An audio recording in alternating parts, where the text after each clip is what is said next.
আজকে তোমাদের সাথে শেয়ার করতে চলেছি শিরখুরমা রেসিপি। শিরখুরমাটা আমি কিভাবে বানিয়েছি তাই আজকে তোমাদের দেখাবো। শিরখুরমাটাকে তৈরি করার জন্য আমি এখানে প্রথমে সেমাই নিয়ে নিচ্ছি। তার জন্য এই সেমাইটাকে আমি ভালোভাবে ভেঙে নিব। এত বড় বড় থাকলে আবার ভালো হবে না, তার জন্য ভেঙে নিচ্ছি। শিরখুরমাটা তৈরির জন্য আমার সেমাইটা ভালোভাবে ভাঙা হয়ে গেছে। এখানে আমি একটা প্যান বসিয়ে দিয়েছি।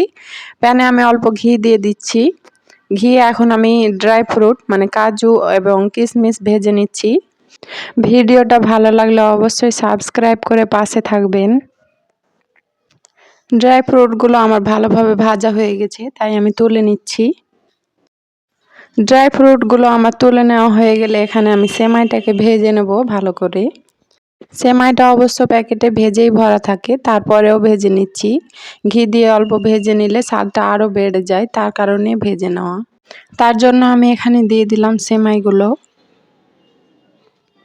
ভালোভাবে এপিট ওপিট করে ভেজে নিতে হবে। এক পিঠ হয়ে গেলে আবার পুড়ে যেতে পারে। দেখতেই পাচ্ছ খুবই হালকা ভেজেছি, একেবারে পুড়ে যায়নি।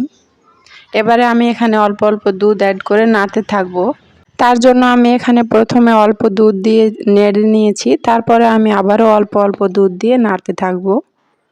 এগুলো বেশিক্ষণ জাল করতে হয় না, বেশিক্ষণ জাল করলে আবার গলে যেতে পারে, তার জন্য অল্প জালেই হয়ে যাবে। পুরো দুধটাই দেওয়া হয়ে গেলে এখানে আমি দিয়ে দেবো মিষ্টির জন্য চিনি। চিনিটাকে আবারও আমি নেড়ে চেড়ে গলিয়ে নিয়েছি। চিনিটা গলে গেলে আমি এখানে দিয়ে দেবো ভেজে রাখা ড্রাই ফ্রুটগুলো। ড্রাই ফ্রুটগুলো দিয়ে আবারও ভালোভাবে মিশিয়ে নিলেই তৈরি হয়ে যাবে শিরখুরমা। এইভাবে একবার বানিয়ে দেখো, খেতে কিন্তু অসাধারণ হয়। এবারে আমি বাটিতে ঢেলে নিব।